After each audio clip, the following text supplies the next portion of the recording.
Doctor BR Ambedkar Konaseema జిల్లా P Gannavaram నియోజకవర్గం అంబాజీపేట ఊహించని పరిణామమే చోటు చేసుకుంది. ఆది నుండి అనేక మలుపులు తిరిగిన అసెంబ్లీ సీటు ఎట్టకేలకు జనసేన కైవసం చేసుకుని విజయఢంకా మోగించింది.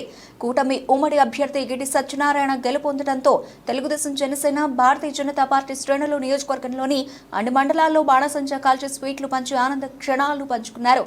ఆంధ్రప్రదేశ్ను అప్పుల కుప్పగా మార్చిన వైఎస్ఆర్ కాంగ్రెస్ పార్టీని మట్టి కరిపించారు. కూటమి నాయకులు, కార్యకర్తలు నియోజకవర్గంలో విజయోత్సవ ర్యాలీ జరిపారు.